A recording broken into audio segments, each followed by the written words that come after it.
Imagine standing outside in a rainstorm, holding a giant bucket. But instead of catching water, you're trying to catch colorful, glowing drops of light. Every single time you hear a camera go click, it's actually playing a lightning-fast round of this exact game. Tucked away inside every camera is a secret magic container built just for this job. Photographers call it a sensor, but it really works just like a high-tech bucket. The game has one simple rule. To make a bright, beautiful, and colorful picture, the camera needs to collect lots and lots of these light drops. If the bucket fills up, you get a gorgeous image. But if the bucket stays mostly empty, the picture comes out dark and hard to see. Taking a great photograph comes down to a physical challenge. You have to catch enough light before the camera blinks and closes its eyes. Meet the Papa Bear bucket.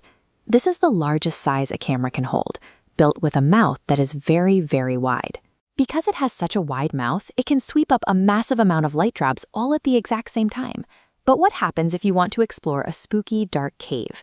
In places like that, there are hardly any light drops falling at all. When a normal bucket struggles to catch light and stays mostly empty, the resulting picture looks muddy, grainy, and fuzzy.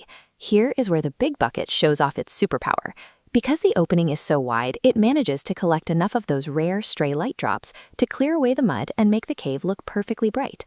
The sheer size of that bucket prevents pictures from getting ruined by the dark, making it the ultimate tool for nighttime adventures.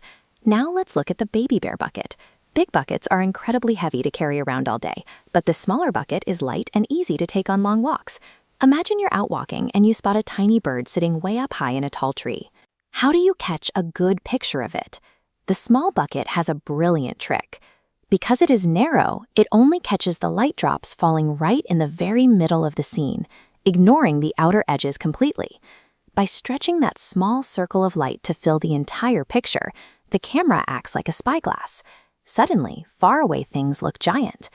But what happens if we take this small bucket into our spooky, dark cave?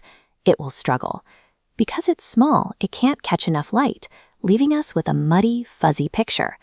Inside the camera, a computer brain can act like a magic fairy, sweeping in to instantly clean the mud off the small bucket's picture. Small buckets let you run fast and see incredibly far, while the camera's built-in computer ensures your pictures stay clean, even when the bucket is tiny. So if we place the big bucket and the small bucket right next to each other, which one is the winner? Neither of them wins. The right bucket depends entirely on what kind of adventure you are going on today. If you are exploring a shadowy forest or trying to capture a massive mountain stretching across the sky, you want the big bucket to catch as much light as possible. But if you are running fast around the zoo and want a close-up look at a lion without carrying a heavy backpack, the small bucket is exactly what you need. Next time you see someone taking pictures, ask them if they are using a big bucket or a small bucket today. A great photo starts with picking the right bucket for your own special story.